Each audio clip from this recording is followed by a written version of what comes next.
Belanda mendukung hak Israel untuk membela diri dalam batas-batas hukum dan proporsionalitas internasional. Terima kasih Pak Alengso buat terjemahannya. Ya, ini yang bilang negara maju ya di Belanda. Nah, ini Presiden Indonesia. Indonesia sangat mengutuk serangan Israel ke Palestina yang berakibat hilangnya ratusan nyawa manusia, termasuk wanita dan anak-anak. Agresi Israel harus dihentikan. Beda banget ya antara negara maju dengan negara berkembang ya. Aduh, saya pengen, udahlah, jangan komentar dulu lah. Ini biar supaya waktunya nggak kelamaan. Supaya nggak kelamaan. Oke, Pak Jenderal, kita langsung saja supaya kita Pak Jenderal, sudah saya nyalakan mikrofonnya, juga Dr. Koni dan Monique Rakers. Silakan. Ya, Bu Koni dulu aja, Bu Koni. Oh, Ibu Koni dulu. Shalom, Ibu Koni. Shalom. Oke, sebentar. Ya, sudah saya mute semuanya. Ya, shalom Ibu Koni. Shalom, Kasa. Iya, luar biasa. Senang sekali bisa hadir ke channel Panas, rombongan para nabi. Ngeri banget. Ya, tapi tema kita malam ini adalah sebetulnya ada sebuah pertanyaan besar ya, mengapa Indonesia ini kok malah mendukung teroris Hamas? Yang sudah jelas kalau di Palestina kan Fatah kan udah nggak ada lagi, Hamas yang menang kan, dan kenapa justru Indonesia malah mendukung? Dan kalau kita lihat sebetulnya semua negara-negara pun sudah tahu apa yang terjadi di Israel, itu bukan rahasia lagi, udah terbuka banget. Dan kalaupun di Eropa ini ada demo-demo anti-Israel, yang melakukan itu orang-orang dari Timur Tengah semua yang demo-demo itu. Kelihatan mukanya itu ya. Kemarin saya capture, terus saya kirim juga itu saya capture yang demo-demo itu orang-orang dari Timur Tengah semua. Bukan kalau dari kita sudah ngerti ya, ketika kita di Eropa sudah ngerti apa yang terjadi di sana. Dan tanpa kita, walaupun Palestina sendiri yang membiayai dari ini ya, dari Uni Eropa kan, biaya administrasi di sana yang membiayai pemerintah Uni Eropa. Tetapi pada kenyataannya pemerintah Uni Eropa pun mengecam loh tindakan Hamas ini toh. Nah, sebenarnya apa sih yang terjadi? Nah, ini juga ada Ibu Monique Rakers dari Fakta Israel, mungkin juga akan menggali lebih lanjut lagi, karena tadinya cuma mau ikut, jangan dong, ikutan ngomong dong, saya bilang begitu sama Ibu Monique Rakers. Kebetulan ini ada Ibu Koni nih, kita bisa sama-sama gali dan kita sama-sama bisa mendapat pelajaran yang bagus. Ada apa sih Indonesia ini? Kebetulan ini pelajaran Pancasila hari ini, Ibu Koni. Silakan Ibu Koni. Selamat malam Pak Zang, selamat malam semuanya, selamat malam Pak Jenderal. Selamat malam Indonesia dari seluruh dunia nih kayaknya kumpul. Iya, semua kumpul ini. Saya tuh izinkan pertama saya mau komplain dulu nih, judulnya ngeri banget sih Pak Zang. Aduh, nggak semua Indonesia dukung Hamas juga gitu. Ini kayak dari judulnya aja sudah bikin mau pingsan. Tapi saya boleh share nggak slide aja biar saya bicara. Oh iya boleh. Oke. Sebentar Ibu Koni. Dan sebaiknya sebentar. ini saya matikan video saya supaya nggak terganggu ya. Oke. Iya. Saya Sebetulnya nggak usah dimatikan, bisa. Tetap saya saya jadikan co-host dulu ya. Jangan, aku malah pusing kalau gitu-gitu. Udah deh, nggak apa-apa itu mati aja. Supaya bisa share ya, supaya bisa share screen ya. Oke, bisa. Betul, ya, aku biar cepat aja. Yang kedua share screen, oke. Sebentar. Nah, aku tuh akan ambil judulnya adalah bagaimana memandang benar akan Israel issue, ya kan? Dan mendamaikan Timur Tengah. Pertanyaannya adalah mungkinkah gitu? Oke. Nah, saya cuma mau memberi sedikit CV tentang saya, bahwa saya kebetulan pernah berkesempatan menjadi Senior Research Fellow di Institute of National Security Studies Tel Aviv. Saya mau begini, saya tuh punya keterbatasan, ilmu saya ataupun pengalaman saya. Sehingga, karena ilmu saya dan pengalaman saya yang terbatas tersebut, saya akan membatasi bagaimana saya melihat standing point-nya. Saya melihat dari isu sudut pandang geostrategis dan kedaulatan Israel. Karena bagaimanapun dia negara berdaulat. Kemudian saya ingin melihat isu ini dari sisi bangsa pilihan Tuhan. Kemudian dari usaha perdamaian dan langkah yang dilakukan oleh Israel. Dan kemudian apa sih jalan keluar diplomatik yang harus dilakukan Indonesia yang tadi menurut Pak Zhang adalah beda banget nih negara berkembang dengan negara maju gitu kan. Saya mau sekilas aja bahwa Israel itu sudah lama dikenal sebagai tanah suci kelahiran orang Yahudi. Di sana lahirlah kitab-kitab suci segala macam dari Judaism, Samaria, Kristen, Islam, Druze, dan lain-lain. Kemudian bagaimana pengadopsian Kristen oleh Kaisar Romawi pada abad 4, bagaimana Yunani Romawi bertahan sampai abad 7, bagaimana kemudian kerajaan Muslim sampai selama 6 abad kan. Kemudian bagaimana periode tentara salib. Ini semua saya harus gambarkan, termasuk bagaimana setelah 1516 sebagai bagian dari Kekaisaran Ottoman hingga penaklukan Inggris. Nah, intinya adalah nasionalis Arab Israel itu mengklaim atas hak wilayah Ottoman dan berusaha mencegah migrasi Yahudi ke Palestina, menyebabkan meningkatnya ketegangan Arab Yahudi, dan kemudian 48 diikuti oleh eksodus Yahudi dari negara-negara Arab Muslim ke Israel. Nah, kalau kita lihat, ada yang banyak mempertentangkan tentang nama Israel sendiri, tapi ini sudah jelas-jelas tanda tangan oleh Presiden Harry Truman, bagaimana nama tersebut dipilih menjadi the State of Israel gitu kan, di tahun 1948, 14 Mei. Nah, kalau kita mau lihat cepat juga dari 1881 sampai ke kemarin nih, misalnya Trump declare Jerusalem Capital of Israel 2017, memang sudah terjadi banyak keriuhan. Tapi kalau saya mau melihat misalnya apa yang saya beri tanda kuning ini ya, bahwa kitab suci telah menjanjikan itu ada satu hal lagi. Nah, saya juga mau secara cepat aja bahas bahwa tahun 48 itu perang Arab Israel, kemudian operasi pembalasan yang dilakukan pasukan pertahanan Israel di tahun 50 sampai 60-an, itu kan atas serangan Fedayeen juga di mana gerilya Arab menyusup dari Suriah. Kemudian krisis Suez Oktober, serangan militer ke Mesir oleh Inggris, kemudian perang 6 hari yang sangat terkenal atau Yom Kippur, di mana di dalam inilah sebenarnya menurut saya menjadi kontroversi gitu. Banyak hal menganggap bahwa Israel itu mengokupasi. Kalau saya melihatnya lah dia negara baru lahir di serbu negara tetangga, kemudian menang perang, kemudian dia menjadi luas. Ya rasa-rasanya bukan salahnya Israel gitu kan. Kenapa juga dia diperangin? Itu kalau dari pandangan saya.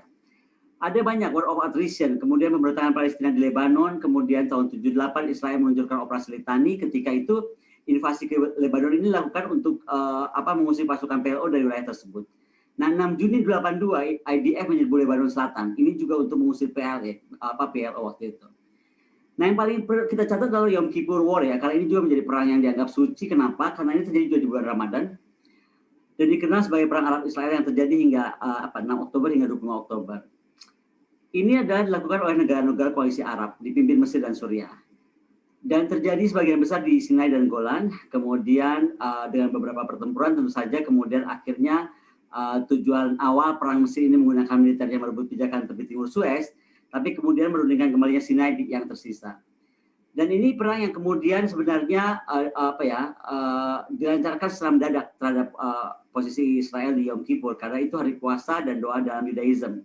Jadi kalau nggak salah itu bulan Ramadan di tahun itu. Nah, di sini juga Amerika Serikat dan Uni Soviet memulai pasokan besar-besaran sekutu masing-masing.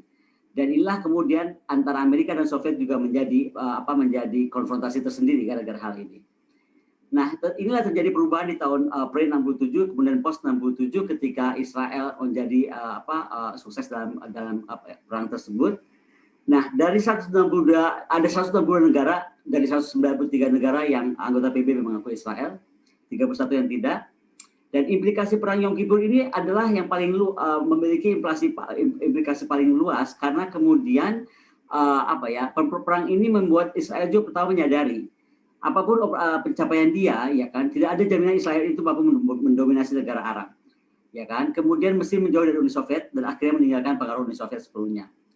Intinya ini juga membuka jalan bagi proses Camp David. Ini banyak saya nggak akan bacakan satu-satu, tapi konflik Lebanon, Al-Aqsa Intifada, perang Lebanon lagi musim panas, perang Gaza Desember, Operation Pillar of Defense, kemudian Operation Protective Edge di bulan Juli sampai Agustus 2014.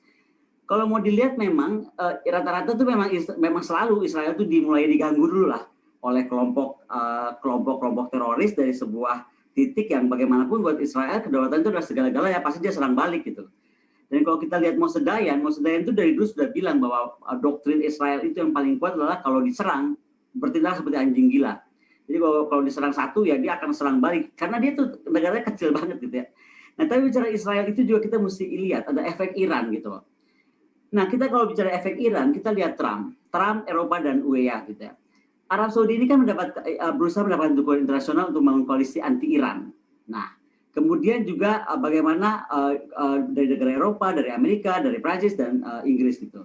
Logika utamanya bahwa Iran telah memperluas pengaruhnya di kawasan ini dan bagaimanapun sahabat-sahabat Iran, Hizbullah, Hasad, Al-Shabi dan Houthi memperkuat posisi Iran di Suriah dan Irak yang nyaman menciptakan struktur politik baru di dunia Arab. Pergeseran ini mengubah perimbangan kekuatan wilayah tersebut dan mengkhawatirkan bagi Arab Saudi dan Israel. Jadi sebenarnya Trump memberikan nafas baru dalam upaya Arab Saudi dan Israel menghadapi Iran. Iran yang nggak puas dengan krisis regional berlangsung, sering merasa terancam oleh kekacauan Timur Tengah. Bagi Iran, konflik regional yang berkembang ini membawa ancaman langsung ke perbatasannya dengan Irak dan Afghanistan. Maka Teheran juga nggak buta ketika melihat ancaman yang ditimbulkan koalisi anti Iran di wilayah tersebut. Teheran kemudian mengatasi ancaman melalui kebijakan pencegahan menghindari eskalasi. Nah, coba kita lihat, Iran itu menghindari eskalasi dan bagaimana kemudian di Yaman Iran membatasi keterlibatan militer langsung dalam konflik di Suriah. Intinya Iran tuh nggak mau terjadi eskalasi besar-besaran dengan Israel. Saya bingung kalau kemudian Hamas kok berani-berani sebenarnya. Nah, pangkalan militer strategis Iran, kalau kita mau lihat Iran itu sudah kekepung banget gitu ya. Dan Teheran ini akan berhati-hati. Pertama dia akan mendorong eskalasi dengan Israel dan kekuatan Barat, itu dia nggak mau. Kemudian pangkalan akan rentan karena mempertahankannya membutuhkan peralatan militer yang canggih dan Iran tidak memiliki itu. Dan ketiga, Iran yakin dapat menjaga keseimbangan kekuatan dengan cara menggunakan cara asimetris terhadap Israel. Ada Structure of UAE versus Iran Foreign Policy ini dibuat oleh Pak Ade. Pak Ade juga hadir di dalam meeting ini. Kalau kita melihat dari sistem thinking ya, saya akan bacakan begini. Itu bermula dari Uni Emirat Arab punya national interest yang baru, kemudian mengeluarkan strategic planning mereka. Kemudian setelah persiapan, maka kemudian merancang foreign policy baru, termasuk menghasilkan deal yang memungkinkan strategic goals. Nah, Uni Arab Emirat kemudian memperkuat kondisi itu secara strategis dan dinilai melalui kesepakatan Arab yang mengeluarkan persepsi anti-Israel dan memperkuat foreign policy Iran. Iran mengeluarkan strategi diplomatik, termasuk memperkuat ketekanan diplomatik pada UAE foreign policy. Nah, ini diantisipasi dalam perencanaan ini dengan memperkuat US Strategic Foreign Policy, di mana kemudian Uni Arab Emirat juga membutuhkan Strategic Security Assurance. Dan sekali lagi ini diwujudkan dalam US Network dan lobbyan di Timur Tengah yang memitigasi diplomatik strategi Iran dan mematahkan tekanan diplomatik Iran. Jadi kalau lihat isu Israel itu nggak sesimpel kita melihat, oke, ini Israel, ini Palestina, selesai. Enggak, ada faktor lain berbicara. Faktor Iran ini menjadi sangat penting gitu. Nah, Yerusalem kalau menurut Talmud ya itu adalah bagaimana ada di saya nggak usah bacakan satu-satu tapi misalnya ditulis dalam kitab Raja-Raja, Daud memerintah orang Israel selama 40 tahun, Hebronia memerintah 7 tahun dan di Yerusalem memerintah 33 tahun.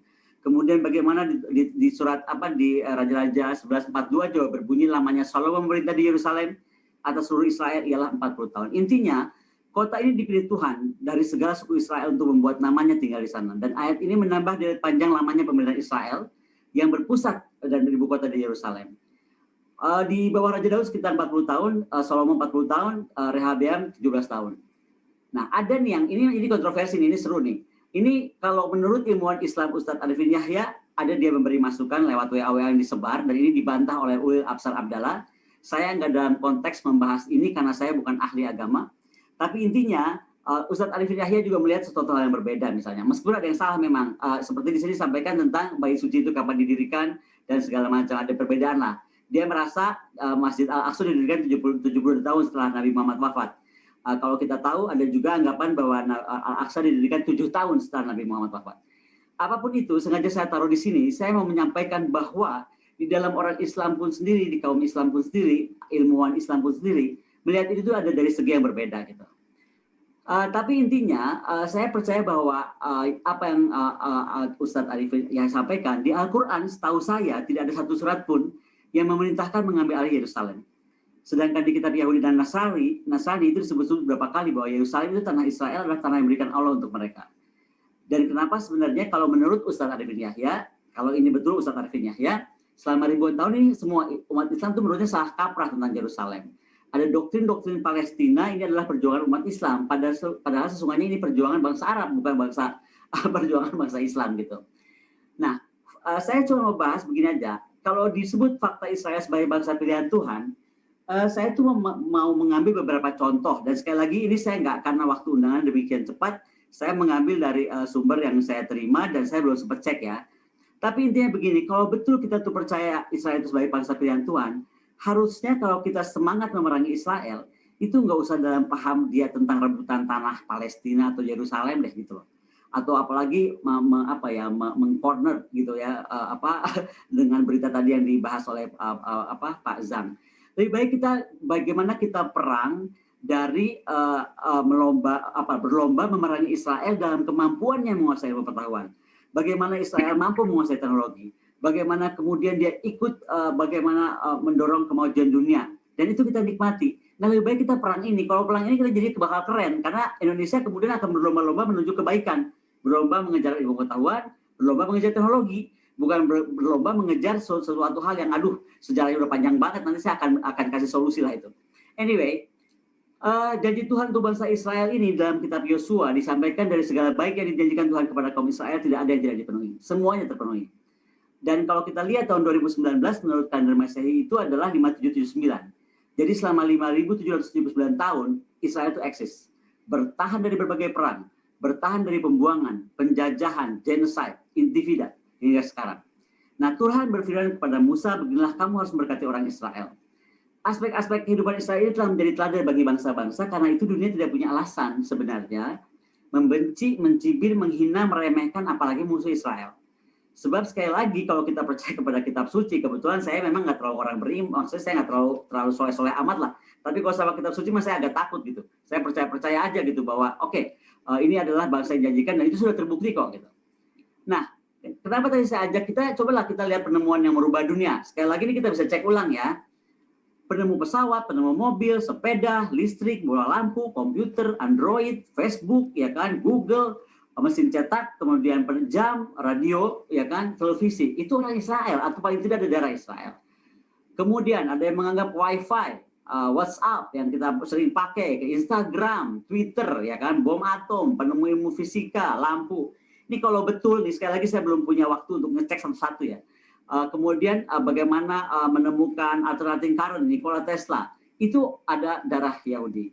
Kemudian bagaimana penemu medis injeksi, penemu vaksin polio, obat kanker, hepatitis C, obat sifilis, udah banyak banget lah. Kalau diurut-urut udah banyak sekali.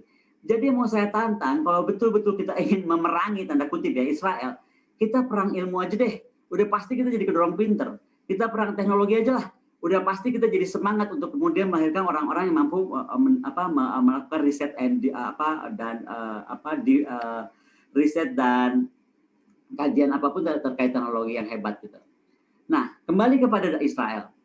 Siapa bilang usaha damai dari Israel itu nggak ada? Ada kalau saya bilang. Contoh ya kan, kita lihat aja lah tahap awal rujuk Arab Israel 2017. Itu Juni Raja Arab mengundang Perdana Menteri Israel ke Riyadh. Raja Arab loh yang undang. Juli, Jenderal Saudi menemui Dirjen Kemlu Israel di Yerusalem. September, ini 2017 ya, pertemuan rahasia antara pejabat kerajaan Saudi dan pejabat senior di Tel Aviv. November, rapat informal tertutup pejabat Saudi dan Israel, dan disusul Menteri Komunikasi Israel mengundang Mufti Agung Saudi mengunjungi Israel. Ben Zion, warga Israel diizinkan memasuki Masjid Nabawi di 2017. Jadi sudah ada rombakan besar sebenarnya di usaha Israel dan Arab itu untuk rujuk gitu. Nah, peran penting Trump adalah bersimpati dengan keinginan kuat Israel untuk memperluas hubungan diplomatik dengan negara Arab. Dan untuk itu dia memanfaatkan sinyal Emirat, di mana kemudian Trump mendukung diplomasi tiga arah menghasilkan Abraham Accord. Nah, dari perspektif Palestina dan pendukungnya, perjanjian ini dianggap itikat buruk di pihak Israel, Uni Emirat, dan Amerika. Karena dianggap, kenapa nih Israel dan Emirat telah menormalisasi hubungan? Saya melihatnya berbeda. Menurut saya betul yang dilakukan Trump, karena dengan itu dia lebih bisa merangkul isu apa sih gitu, bagaimana dia menyelesaikan dengan Palestina. Nah, Abraham Accord juga mencerminkan perubahan besar di mana negara Teluk Arab yang bertentangan dengan Iran tidak lagi menganggap hubungan dengan Israel sebagai hal yang tabu gitu loh, atau terlarang. Dan Israel telah lama menjadi hubungan dengan negara Teluk yang lebih kecil, Bahrain, Oman, Uni Emirat gitu kan. Dan bagaimana juga proses perdamaian ini terhenti setelah terhambatnya hubungan diplomatik formal ditembus oleh kesepakatan ini. Kerjasama keamanan mungkin tidak berubah ya, tapi perjanjian ini merupakan pertanda negara Teluk lainnya segera pasti merumuskan hubungan dengan Israel dan terbukti gitu. Ada pro kontra gitu. Yang pro menganggap inilah langkah mencapai perdamaian Timur Tengah. Dan ini disampaikan jubir Kemlu Bahrain gitu. Saya termasuk orang yang pro terhadap perdamaian Uni Emirat Arab. Karena menurut saya inilah langkah mencapai perdamaian. Gimana kita mau damai kalau kita nggak raih gitu lawan kita. Nah, kemudian menghargai pernyataan bersama tripartiat antara Amerika, UEA, dan Israel. Dan ini disampaikan oleh Presiden Mesir Abdel Fattah ya. Kemudian perjanjian Uni Emirat Arab Israel adalah langkah bersejarah. Ini menurut Jubir Kemlu Oman. Yang kontra, ini menganggap pengkhianatan terhadap Yerusalem, Al-Aqsa, dan Palestina. Dan ini disampaikan oleh Jubir Presiden Palestina, Abu Rudaina.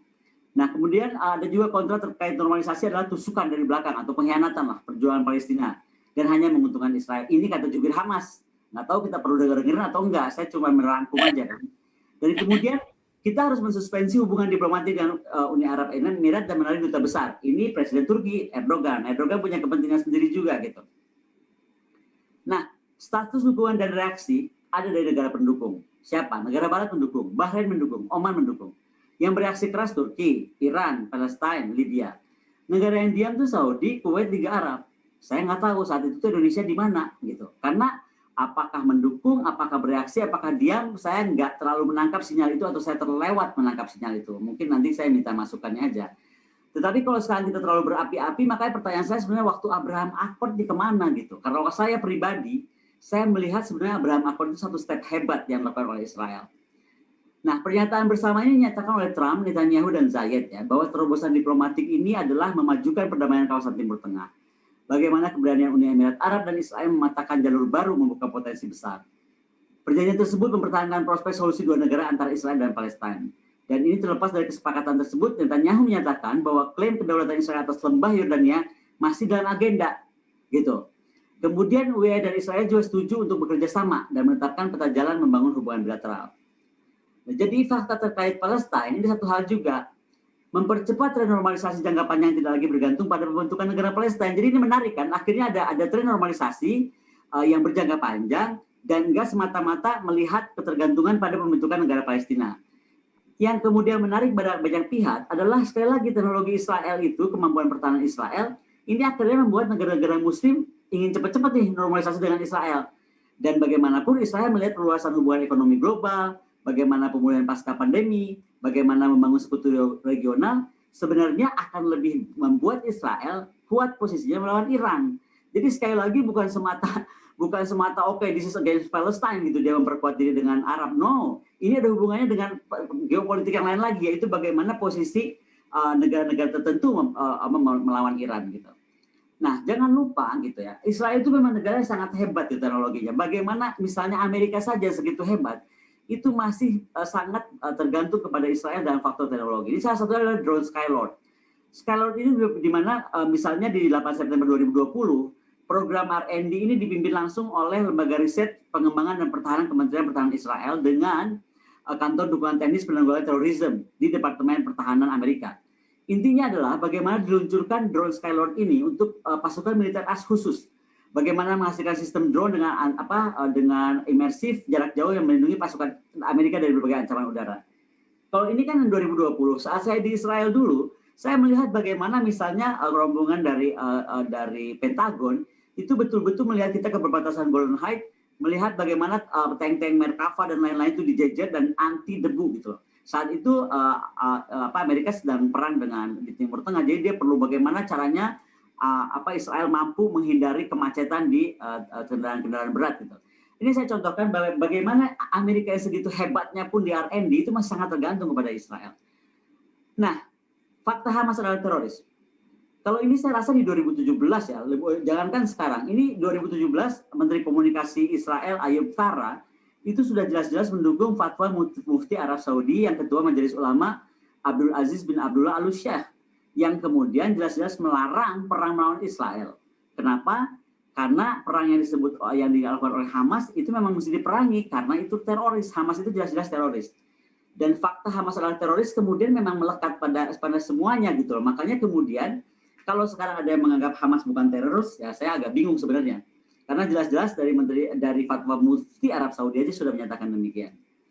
Nah, saya mau ambil sedikit, sudah mau selesai. Tapi kita lihat apa yang dinyatakan Netanyahu di Knesset ya pada fakta pertahanan Indonesia. Netanyahu tuh merasa Israel selamat dari Firaun. Selamat dari serangan Yunani, Roma, Spanyol, Hitler, Jerman, Holocaust, 7 negara Arab ketika Yom Kippur, ya kan? Selamat dari Saddam. Dan makanya Netanyahu bilang, kami akan terus bertahan dari musuh yang hadir. Nah, saya bingung kalau Indonesia tiba-tiba dipaksa atau memaksa kehendaknya. Karena kalau buat saya lebih baik kita beresin dulu PR di rumah kita sendiri. Si padan ligitan lepas nggak bisa kita ambil lagi gitu loh. Kemudian Timur Timur lah, walaupun ini bisa kontroversi, ada yang bilang Timur Timur itu memang harus terlepas ya. Tapi intinya adalah Israel itu nggak pernah kehilangan kedaulatannya dan dia nggak akan mau gitu. Jadi sekarang dan dia terbukti nggak akan bisa. Nah, coba kita bandingkan dengan tugas kita, mendingan kita beresin dulu aja lah PR-PR kita ini gitu. Terutama juga mungkin sekarang isu Papua, tadi saya lupa masukin peta Papua. Papua kalau kita salah-salah menghandle dalam hubungan diplomatik, menurut saya sudah bahaya gitu. Nah, sekarang terakhir nih, bagaimana membuka hubungan diplomatik Indonesia-Israel? Saya rasa harus dibuka gitu. Saya sepakat dengan Gus Dur. Terobosan diplomatik ini akan mampu memajukan perdamaian kawasan Timur Tengah. Dan sebenarnya ini akan membuktikan kemampuan ulung diplomasi dan visi berani pemimpin Indonesia abad 21. Sekali lagi saya melihatnya itu adalah kenapa mesti dimusuhin gitu. Kita nggak mungkin mendudukan sebuah satu kawan kita berantem kalau dua-duanya nggak kita ajak duduk, kan istilahnya begitu. Nah, keberanian Uni Emirat Arab dapat ditiru Presiden Jokowi. Karena sebenarnya dengan itu maka kita mampu memetakan jalur politik di Eropa dan Timur Tengah dan membuka potensi pasar kerjasama dengan beragam aspek seperti dilakukan sekarang oleh Uni Emirat gitu. Misalnya saja investasi Israel lewat lembaga dana investasi. Itu kan dibentuk antara Amerika, Israel, UEA dan Bahrain, diawali dari sektor pertanian. Kalau kita bicara sektor pertanian, Pak Jokowi juga sedang dukung tentang pertanian, ketahanan pangan. Nah, kedua kemudian apa? Undang-undang industri pertahanan, undang-undang industri pertahanan pasal undang-undang 16. Bagaimana kita mendukung teknologi dan industri pertahanan? Siapa lagi coba? Israel lah. Oh, Amerika aja ke Israel gitu loh. Moskow aja ke Israel. Nah, terobosan diplomatik Indonesia-Israel kalau mampu membuka hubungan diplomatik menurut saya akan justru membantu percepatan solusi damai dua negara antara Israel dan Palestina gitu. Ini slide saya terakhir. Begini ya, Indonesia itu pernah memimpin dunia dalam aspek diplomatik yang hebat. Ketika kita mampu menerapkan UNCLOS, ya kan? Bagaimana hukum laut dunia itu bisa kita robah dengan UNCLOS. Saya rasa sudah saatnya Indonesia harus kalau mau berbuat sesuatu, buatlah sejarah baru. Contohnya apa? Dudukanlah Inggris, dudukanlah Prancis gitu. Karena bagaimanapun lahirnya kawasan Israel yang sekarang jadi rebutan dan apapun itu kan dari Sykes-Picot. Bagaimana dua kolonial ini membagi aja dua garis gitu, satu lu ke sana, satu lu ke sini gitu. Ya, tapi akhirnya berbuntut sampai sekarang. Bisa panjang kalau kita bahas sejarahnya karena bagaimanapun kita mesti lihat seperti Sultan Sulaiman atau Turki, dia nggak pernah menarik garis karena dia tahu kalau menarik garis daerah-daerah tersebut itu menjadi berbahaya karena banyaknya tribes di sana. Saya rasa itu saja yang mau saya sampaikan malam ini. Iya, saya stop. Nah, demikian Pak Azang. Semoga menginspirasi. Luar biasa. Wah, ini bukan cuma menginspirasi, ini benar-benar membuka paradigma yang baru bagi teman-teman yang ada 4.000 orang yang lagi nonton kita nih. Sebentar lagi 6.000. Ya, saya kira sebentar lagi, kemarin kita 2 kali 8.000 bersama Pak Ramzi dan dengan Ibu Monica Reikers. Nah, ini udah mulai memanas, baru jam pertama sudah 4.000 live viewernya. Nah, jadi ini teman-teman, Anda semua sudah mendengar bagaimana beruntungnya Indonesia kalau membuka diplomasi dengan Israel.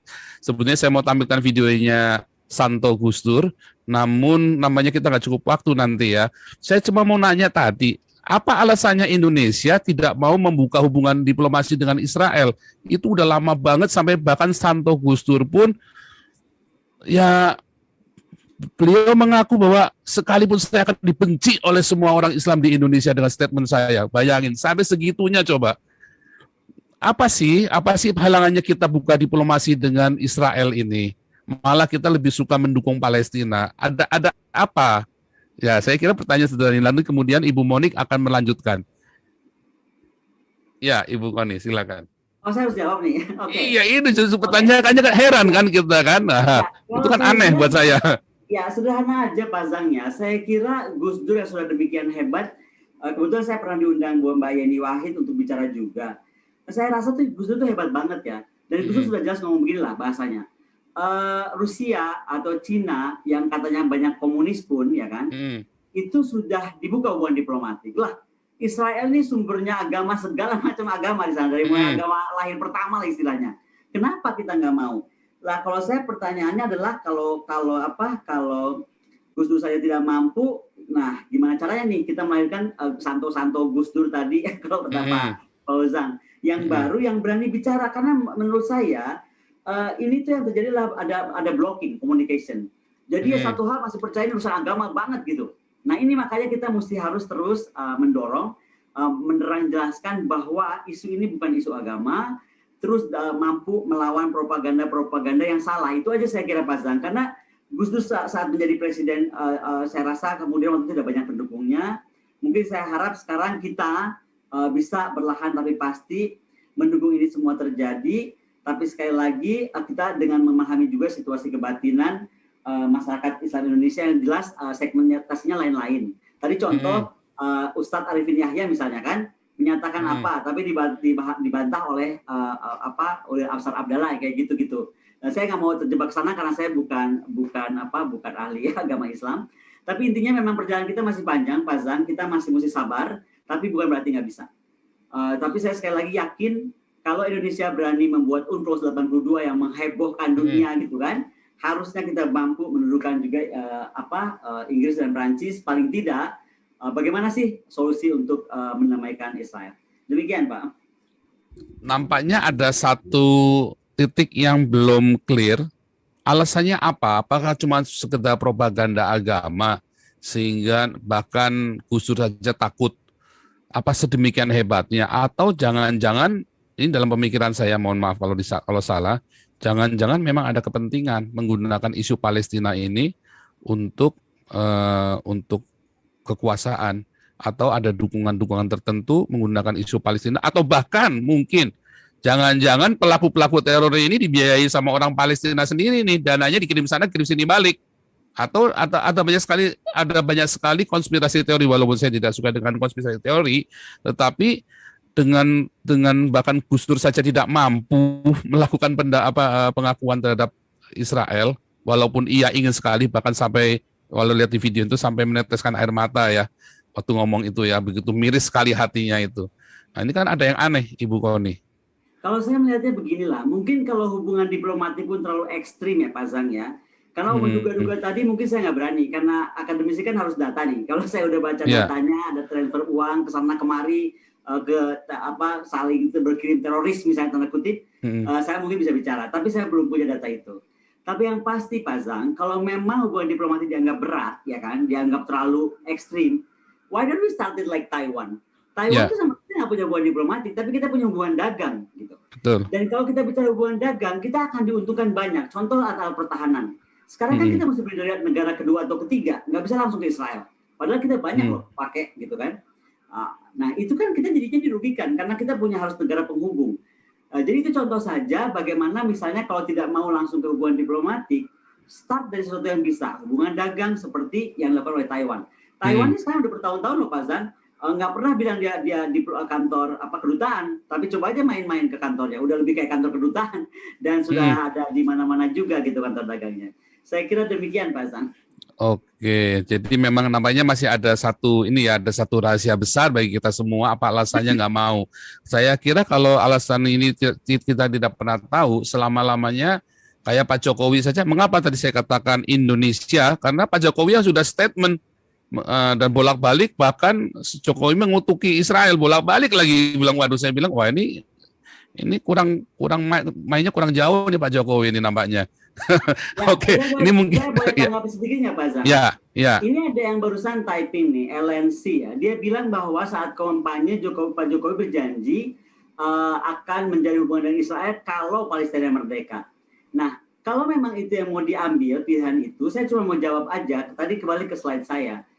Kita mampu nggak menjaga sipadan ligitan? Mampu nggak kita menjaga nanti kira-kira isu Laut Cina Selatan lah kalau terjadi sesuatu? Mampu nggak kita menjaga Papua, ya kan? Nah itu masih yang depan mata aja rasanya masih belum yakin 1000% bagaimana kita mau beresin deploy misalnya pasukan TNI ke Israel untuk mendukung kemerdekaan. Aduh kayaknya bingung saya kalau itu.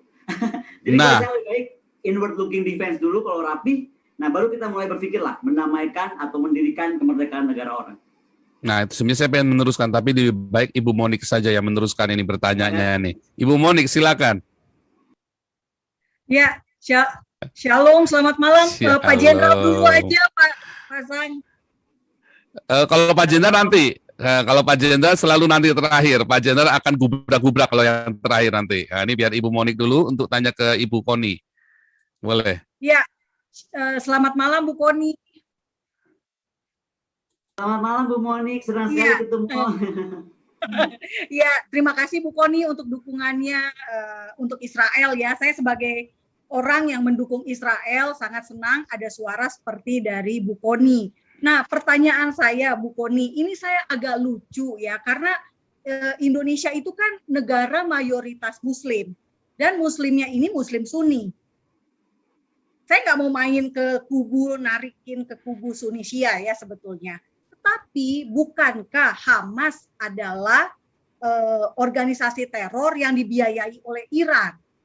Gitu ya. Itu satu. Kenapa bisa kita di Indonesia begitu polosnya untuk juga ikut-ikutan pro Hamas, padahal kita tahu backup-annya itu adalah negara Syiah, negara Iran. Itu satu. Terus yang kedua, yang menarik juga adalah sebetulnya yang diserang oleh Israel adalah serangan balasan kan, Bu Koni tahu ya pastikan rudal Hamas menyasar Israel sehingga Israel akhirnya membalas serangan dengan demi memproteksi warga negaranya. Nah, kenapa bisa Indonesia sangat begitu reaktif padahal pemerintahan Palestina yang resmi adalah Fatah. Lagi-lagi ini Fatah sama Hamas aja kita nggak bisa ngebedain di level pemimpin, gitu ya. Kalau di level bawah, oke lah saya maklum. Tapi ini di level pemimpin gitu loh Bu Koni. Nggak bisa ngebedain geopolitik gitu ya. Nggak bisa membedakan satu partai berkuasa di tepi barat, satunya lagi partai berkuasa di Gaza. Nah, pertanyaan saya Bu Koni, apakah pemerintah kita punya pembisik yang kurang cerdas dalam soal geopolitik, atau memang yang tadi seperti Pak Sang katakan, ini ada kepentingan gitu ya, kepentingan memainkan isu sedemikian rupa sehingga merawat kesalahpahaman dan misinformasi ini dari atas sampai ke bawah. Itu aja Bu Koni, terima kasih. Sebenarnya saya itu nggak dalam posisi menjawab Bu Monik loh. Saya justru mendengar paparan Bu Monik. Kenapa saya jadi menjawab Bu Monik? Nah, justru gini Bu Koni. Soalnya gini, bukan maaf juga ya, saya lancang bertanya gini ya, kayak menjebak gitu ya bertanya. Enggak, soalnya gini, karena memang ini banyak sekali Pak, saya sendiri nggak ngerti gitu ya, kenapa bisa pemerintah kita seperti ini gitu ya. Mungkin Bapak Ibu yang mengikuti acara ini juga kan timbul pertanyaan, kenapa kok bisa ya pemerintah kita kok kayak nggak ngerti bahwa yang berkuasa itu kan Fatah gitu. Pemerintah Palestina yang Fatah kan gitu. Kenapa yang dibela tuh Hamas gitu, yang jelas-jelas lawan politiknya si Fatah. Gitu loh. Jadi gini, Bu Monik, kalau saya melihat dari beberapa pertemuan saya membahas tentang Israel, di kita itu benar-benar kita baru ngomong sepotong aja udah langsung wah udah pro Israel gitu. Jadi di kita itu malas baca, malas mengerti, apalagi mau memahami sejarah gitu kan. Jadi itu mungkin juga ada kendala. Yang kedua adalah seringkali ada anggapan Gus Dur aja, tadi juga di situ ditulis Gus Dur aja nggak jadi presiden lagi karena bela Israel. Itu kayaknya somehow di beberapa pemikiran orang tuh kayak melekat. Jadi itu Israel tuh seperti high hanging fruit, mendingan jangan disentuh lah. Kita mainnya yang low hanging fruit aja gitu. Nah, jadi kalau ditanya sama Ibu kenapa membela Hamas, menurut saya daripada kita perdebatkan itu kenapa membela Hamas, harusnya di kita ini ada semacam orang atau siapapun yang berani menerangkan begini fakta tentang Israel. Kebetulan karena saya pernah tinggal di sana, saya tahu betul orang Israel itu orang-orang yang manis-manis loh, orang baik-baik, asli. Tetapi karena dia tuh memang negaranya kecil ya kan, dari lahirnya udah dikebukin terus kiri kanan, maka kemudian dia itu sensitif sekali gitu. Contoh ya, saya saat di sana tuh ada satu IDF troops hilang, perempuan. Itu tiba-tiba alarm bunyi seluruh Tel Aviv gitu. Ada apa nih? Diumumkan ada satu tentara IDF perempuan hilang.